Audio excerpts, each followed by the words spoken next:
The Illicit Happiness of Other People should have been my first novel, but around the time I decided to write uh, my first novel, a lot of people around me were writing their novels, and I thought I had some kind of contempt for the autobiographical novel, or for autobiographies passing off as novels. Then I was young and immature.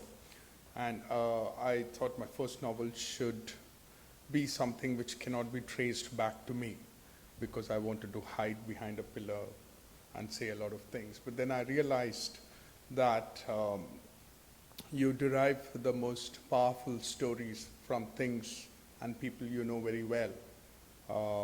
So when I set out to write the second novel, it was about people and places I used to know very well, and there was certainly no shame in telling that story. I think, fortunately, I had become somewhat more mature.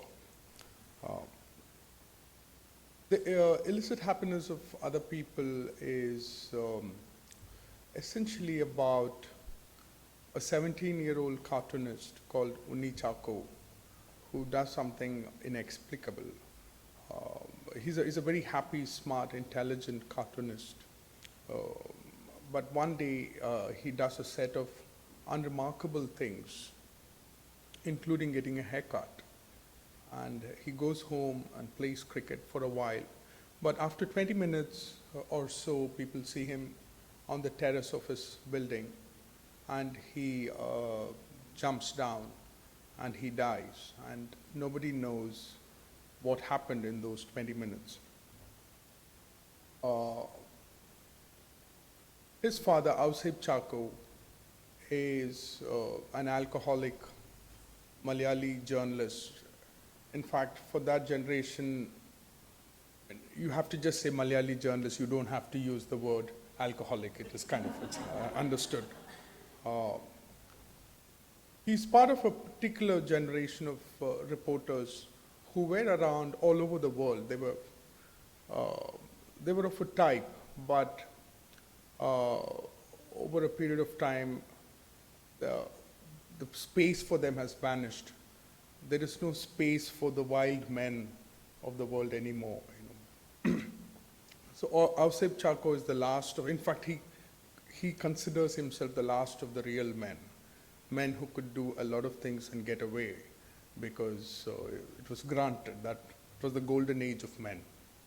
But Auseb Chako is also a failed writer, and he sets out to find out why his son did what he did 3 years after the death. And the only clues that he has are the 60-odd cartoons and comics that Unni Chako has left behind. So he has to piece together the life of his 17-year-old son using the comics and the cartoons that are with him, or that is his guess, that probably the clues lie here. The novel is set in the late 80s and 1990 on a lane where I grew up, and I would like to introduce the lane in Madras, which is a South Indian city. I know there are a lot of Indians there, but in case you're not familiar with Madras, it's not exactly a small, I don't think India has small towns anymore. It's a huge city by the Bay of Bengal, where I grew up. The first 20 years of my life were there. Now this is the lane where most of the story is set. As things are, it does not take much to be a spectacle on this narrow tarred lane. It waits all day to be startled by the faintest hint of strangeness passing through, such as a stray working woman in the revolutionary sleeveless blouse, who has the same aura here as a divorcee. A man with a ponytail, a North Indian girl in jeans so tight you can see daylight between her legs. It is as if such apparitions are a sign that the future, which has arrived in other places, is now prospecting the city. Here now is the final stand of an age, the last time one can profile a street in Madras and be correct. Men are managers, mothers are housewives, and all bras are white. Anglo-Indian girls who walk in floral frocks are all Maria. So this is that time in late 80s when Madras refused to change, but then by 90s Madras would have changed. And around the time when I was growing up as a boy, it's quite miserable because if you are a male, you are supposed to prepare for the toughest entrance exam in the world, which is the IIT's engineering exam. And all the boys were preparing for that engineering exam. And they had a particular condition because the objective was to crack this exam and go to the United States. It was very clear and simple. Ausape observes these boys who live on the lane. I'll just read a small passage which will give you an idea of the kind of adolescents who were growing up on that lane.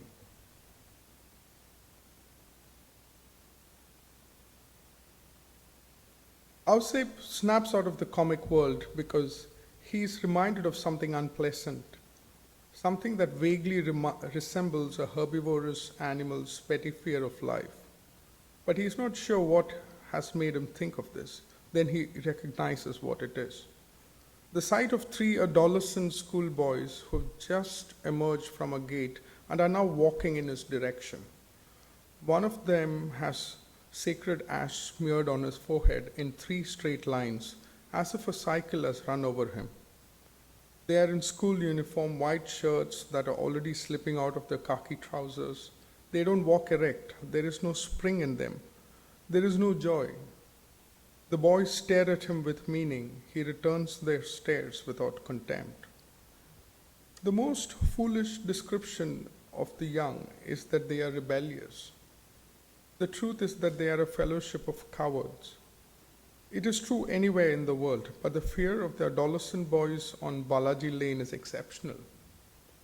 They are terrified of everything, of life, of their future, of friends doing better than them, of falling off their cycles, of big trucks and large men, and of beautiful women.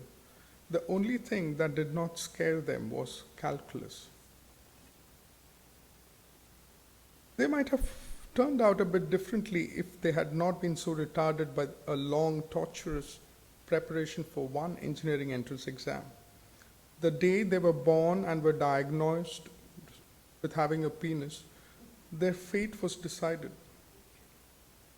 To one day take the joint entrance exam, the toughest exam in the world, their fathers would say. 1 in 100 would make it. It has been over 20 years since anyone from the colony has got through.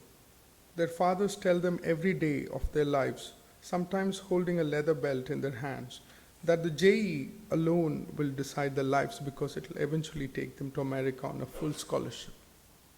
On a street where every boy knows that his future rests on one test with multiple choice questions, it is appropriate that the four identical buildings here are named A, B, C, and D.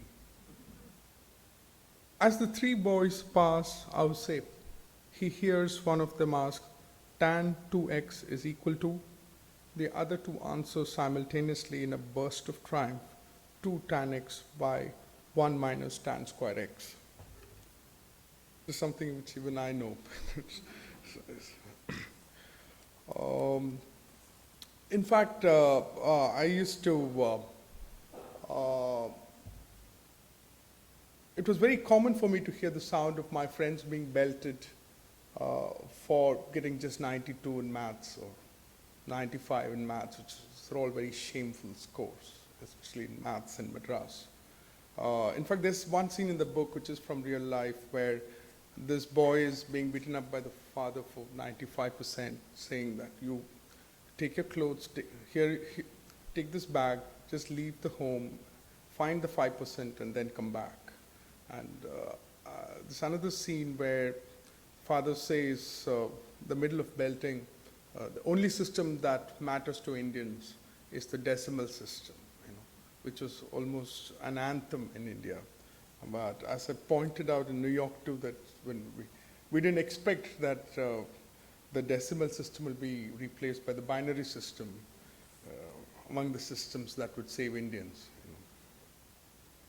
Now, there's one character, one of the main characters in the book is a 12-year-old boy who's the younger brother of Unni Chako. His name is Toma Chako. Now, Toma Chako is a boy who's in love with a very beautiful 16-year-old girl next door. But Toma Chako feels that he's not going to make it in life. In fact, most 12-year-old boys in Madras had this feeling because you had to be very, very smart to be very confident that you will get through. And Thoma's circumstances were particularly bad. Now, this is a scene where he's sitting in the classroom and pondering over his future, which is always a terrifying thing to do if you were a 12-year-old boy in Madras. In these circumstances, as he listens to the beatings in the next classroom, Toma Chako feels a liquid gloom in his groin. He considers how hard it is to be a bright person. He imagines the sheer length of human life, the many years ahead of him. He's 12. He has a long way to go. Will Toma make it? Unni had always tried to reassure him. He even said maths was about to get a lot easier. He said the Home Minister, who's responsible for happy homes, would soon pass a law changing the value of pi from 3.14159 to just 3, making it easier for all Indian children to calculate the area of a circle. That was what Unni said, but then it was a lie, like many other things he used to say. Every day, Toma tries to improve his mind, but he does not possess the power of concentration. He is a wool gatherer. He stares at the open textbook for hours and is distracted by the pain of the parallelogram, which is slanted forever. His nails scratch the page to straighten its tired limbs. It affects him, the great arrogance of the equilateral triangle, the failed aspiration of the octagon to be a circle, the eternal suffocation of the denominator that has to bear the weight of the unjust numerator, the loneliness of Pluto, and the smallness of Mercury, always a mere dot next to a yellow sun. In this world, there is no respect for Mercury. Every day, Toma tries to memorize interesting facts, but his head is porous. There are only 2 impressive facts he knows. For some reason, they have stuck in his head: the full form of KGB and Pele's real name. Every day, Toma hopes a miracle will occur and Maithili Balasubramaniam will ask him, Toma, what does KGB stand for? And I wonder if Pele is his real name. But miracles do not happen in Toma's life, even though he's Christian. The thought of his bleak future brings the apparition of a woman to his mind. She has black, decaying teeth. It is his future wife, a fate foretold to all the boys who are not very clever. But when he becomes a man, he wants a pretty wife. She would have long braided hair. She would be in a red cotton sari and a tight blue blouse, and she would be somewhat scared of him.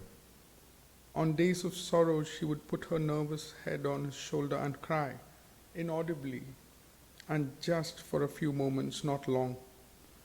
He would never beat her. He would speak to her with respect. He would treat her well. He would never penetrate her. But would she find Toma handsome? Is Toma handsome? Like Unni, it would be really wonderful if there was a canvas tent where a boy could go in unnoticed, probably wearing a mask. Inside, a panel of men and women would ask him to remove his mask. They would inspect him carefully and pass the verdict. Handsome or not handsome? Toma wishes there was a way he could solve his doubt forever. There's a calm, methodical beating in the next classroom, an occasional thud like the sound of a dictionary falling on the floor, followed by a brief silence as if for appreciation. Then another bang, the unmistakable sound of a hand landing on the bent back of a boy who has failed in science or maths or both. It is improbable that Thoma will be thrashed today because he has not failed in any subject in the monthly test. Somehow he usually manages to pass, barely pass. But there's always a chance that something can go wrong. They always pick on something he has written in the test, mistakes that he does not fully comprehend. For example, his answer to the question, if the base of the triangle is 3.87 centimeters and its height is 5.13 centimeters, can you find its area? Of course I can, Thoma had written. A slap for that. He does not know why. Then there was the laughably easy question, which living thing makes its own food? Gloria Miss had caned his palm several times. Not Mariama Chaco, you idiot. Not Mariama Chaco. Which living thing? Which living thing? Is your mother a thing? The correct answer was plants, she said, which is absurd. Science is hard because it cannot be fully understood. It can only be accepted, like catechism. Maybe he should become a writer. But writing is hard too. As a writer, Thoma must write like this. He faced the western winds. But how would Thoma know if a wind were a western wind? It terrifies him that even writers must know a set of facts, that even writers must have information. Thoma does have information, but it always turns out to be wrong information as opposed to right information, which is useful. So that's Thoma Chaco, who also at one point tries to solve the mystery of Unni's death because that's what is consuming his life. Now, apart from the character, I also want to introduce in a very brief paragraph. I mean, the book also naturally tries to explain a lot of concepts which probably will not stand the test of journalism, let alone science, but that is the whole fun of a novel where you can say a lot of things that you want to say and nobody is going to ask your qualification. As long as you've reached the 180th page, I've always been fascinated by the misanthrope. I feel that the misanthrope is somehow misunderstood.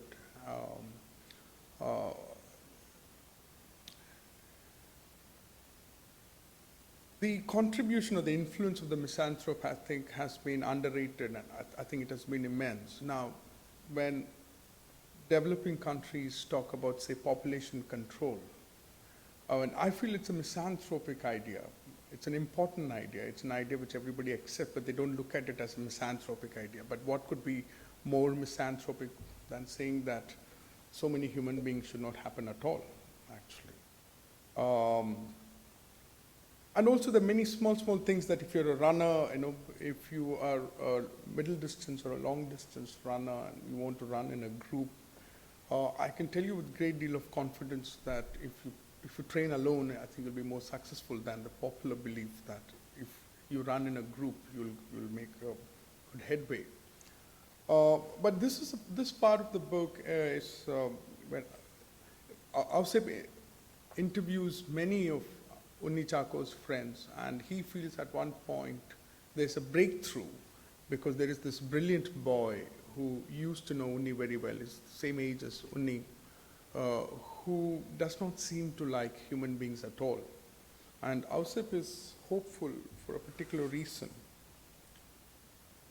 It is the misanthrope alone who has clarity. By standing outside the huddles of man, he sees a lot. And what he often sees is the evidence that people are not as smart as dogs think they are. And he wants to see it time and again. In the fog of ambiguities and mysteries, he desperately searches for truth, because truth usually shows humanity in a poor light. Now the last portion is, so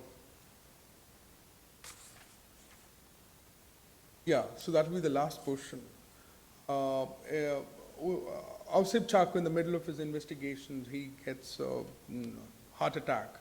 In fact, when I was growing up, just about everybody used to get a heart attack, I think. Now it's gone out of fashion. In fact, as children, when we would return from school and we see a lot of footwear outside the house, we would think our father's dead, you know, because it's a recurring scene all the time. It would happen to other people, and you feel your time will come. You'd be so scared because it would happen exactly this way. You know, the wife would have gone to the market, and she would come home. She'll ring the bell, and it's Saturday, and the door does not open, and the neighbors kind of break open the door, or they break open the window, and then this man is just sitting still, or something eerie as that. Though, of course, Ausif Chako's wife hopes that he gets a heart attack because she's not very fond of him. But finally, he does. Being Malayali, it's very difficult to kill him. So he survives, but then he's in the hospital, and he has threatened one boy who has not cooperated with him, and he's waiting for that boy to come and give evidence. Not for the first time since he was brought here, he wakes up and accepts that he's in an impressive hospital ward and that he has not slept on a better bed than this. He's probably heavily drugged. Everything around him is in a tidy white haze. He enjoys his own physical frailty, which reminds him of a sleepy rainy day, enjoys the fact that he is being cared for by strangers to whom he owes nothing, especially money. His body is too feeble even to think. He is filled with what has to be deep serenity, and he is worried that he has been transformed into someone better. Is clarity a single transparent thought, or is it the absence of thought? Was Unni right after all? Could it be that thoughts are truly the corrupt, dominant species of the world that have colonized man, relentlessly mutating into increasingly complex ideas and making him do things so that they can finally intrude into the material world as marvelous objects? Ausip loves the drug the hospital has given him, but then his palm circles his hairy chest, which means what he needs now is a small nip. The wide door opens, and an almost beautiful nurse enters the ward, holding a pen over a notebook as if she knows what she is going to write, but will not do so until she sees it with her own eyes. Unlike the older nurses, she does not seem lampooned in the starched white frock and the white stockings. She looks forbidden and unattainable, even important. As the door shuts behind her, there is something deeply carnal about the decisive click of the knob. It is the first time in years that he has been alone in a sealed room with a young woman, and he feels he must do something inappropriate. The eyes of the nurse fall on different objects in the room, including him. She makes some quick notes in her book and she leaves. He does not know whether it is night or day, or how long he has been here lying like a transvestite in this ridiculous green gown, but he decides to stay awake and wait for Mariama. He has a feeling that she's somewhere around and she would not leave him alone in a hospital ward. There's a lot that they have to talk about, that is, if she's willing to answer his questions. He sits up on the bed and leans his back against the massive pillow. He tries to remember when exactly he had seen the apparition.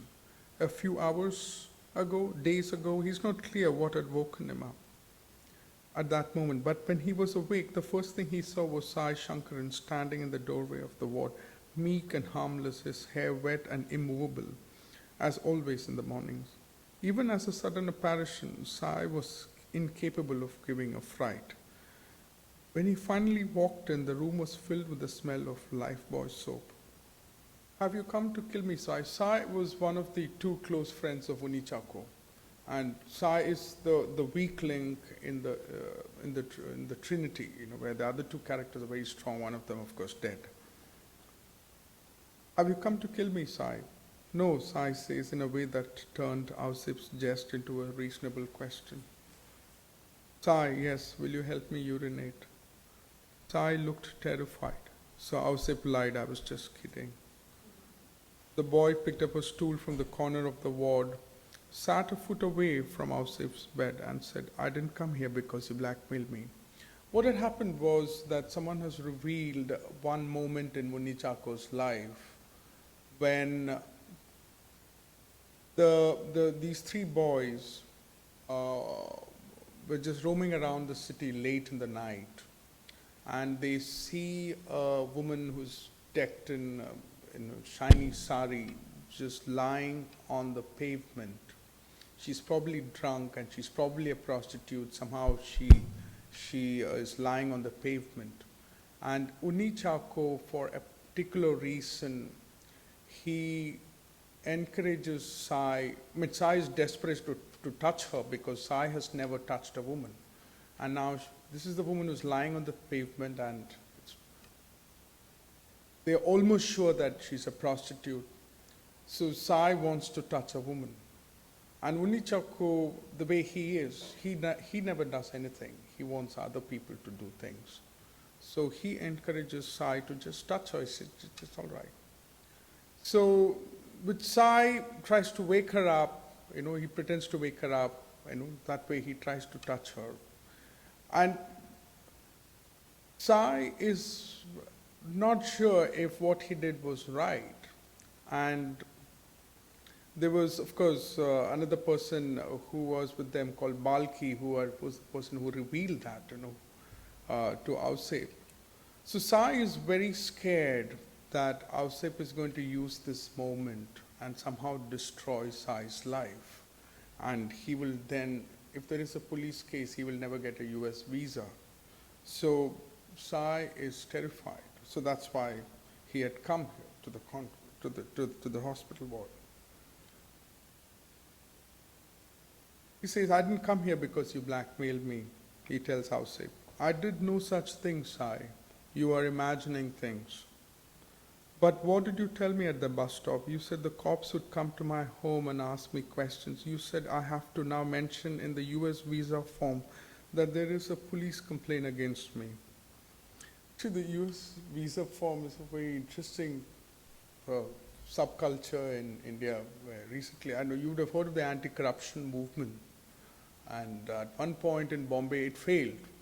And what the very clever Maharashtra Chief Minister had done was he just spread the rumor that all the protesters will be arrested, and then they have to mention when they apply for the US visa that they were arrested by the Indian state.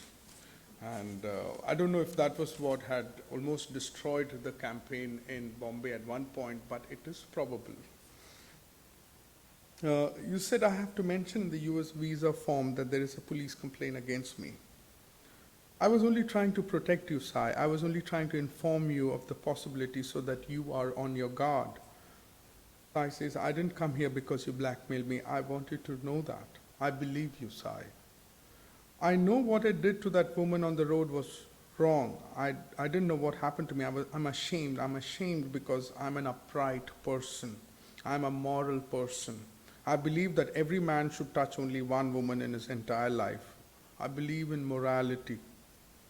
It occurred to Ausep that morality was probably the invention of unattractive men. Whom else does it benefit, really? What made you come here, Sai?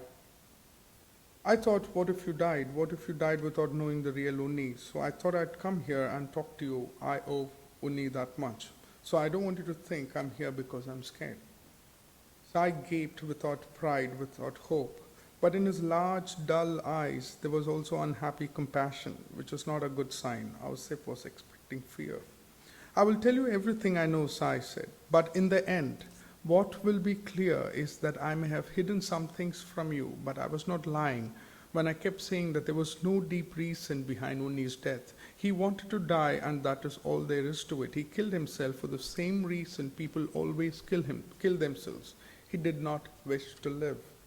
He fell silent for a while, then as if he had remembered something painful, his nostrils vibrated, his lips trembled, his eyes blinked several times. He blew his nose into his ironed kerchief and licked his lips as he waited to gather his thoughts. Why are you crying, Sai? Sai slouched his back and looked all around the ward. What is everything, he said. What is all this? What is life? What is space? What is finite and what is infinite? Through Sai's mouth, philosophy was revealed in its true form, as a bunch of dim questions asked too early in the life of science. Thank you.